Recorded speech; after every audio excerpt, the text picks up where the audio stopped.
El hombre que pinta esas fotos horribles o asquerosa carne en descomposición. Estas son algunas de las palabras que usó la ex primera ministra británica Margaret Thatcher para definir la obra de nuestro artista Francis Bacon, el pintor irlandés y uno de los más trascendentes del siglo XX, que moría un 28 de abril de 1992.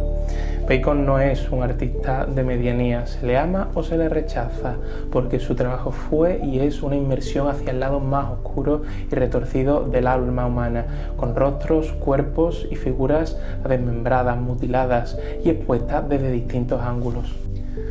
Uno de los favoritos del circuito de subastas de arte, Bacon rompió en 2014 el récord histórico de una subasta pública de arte con su tríptico de 1969.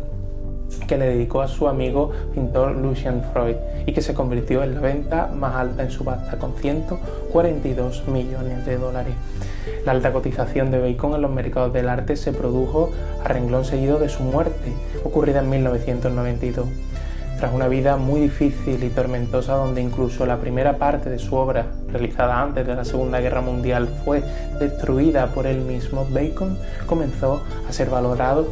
por su obra ya en una edad adulta, cuando situó la figura humana como eje de las preocupaciones formales, en una forma de romper con esa representación de la figura humana de una manera clásica, algo que fue llamado justamente nueva figuración. En los años 40, ya consagrado y en plena fiebre del expresionismo abstracto, del que también hablaremos en estos vídeos, en Norteamérica, Bacon se erige como uno de los principales, quizás el principal, de los pintores figurativos de la segunda mitad del siglo XX. La forma en que Bacon retrató el cuerpo humano se origina en el trauma que le ocasionó la guerra y las consecuencias psicológicas de esta, además de su propia interioridad. Tanto es así que fue expulsado de su casa a los 16 años al manifestar su homosexualidad y tendía fuertemente hacia la autodestrucción. Sus primeros éxitos datan de 1944, cuando realiza el tríptico Tres estudios de figura junto a una crucifixión, considerada una de las obras claves de la pintura contemporánea.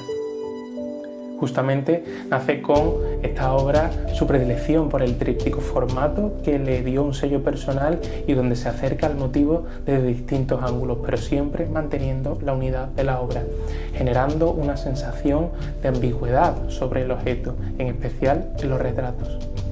En 1949 comienza su serie de versiones sobre el retrato de Inocencio X de Velázquez, un momento clave en su obra y donde se reúnen las ideas pictóricas sobre la angustia y la expresión atormentada de sus personajes, que luego desarrollaría con profusión, como el gusto de presentar los rostros de manera borrosa, a la manera quizá de una pesadilla. Influenciado por el noruego Edvard Munch, es en la década de los 50 y 60 cuando Bacon logra una gran repercusión en los círculos artísticos, siendo sus obras adquiridas por importantes museos. Otro momento clave en su carrera fue el encuentro con George Dyer en 1964, a quien sorprendió robando en su taller y que paradójicamente luego se transformaría en su amante, en una relación también, por qué no decirlo, tormentosa, que le provocó una estimulación creativa notable con la realización de gran cantidad de pinturas, entre ellas varios retratos suyos. Justamente el artista Damien Hirst, uno de los más destacados y por qué no decirlo, de los más polémicos de la escena actual, fue quien definió el lugar de Francis Bacon en el arte contemporáneo con las siguientes palabras: Bacon es el mejor, tiene los huevos para joder en el infierno, es el último bastión de la pintura. Antes de Bacon, la pintura parece muerta totalmente.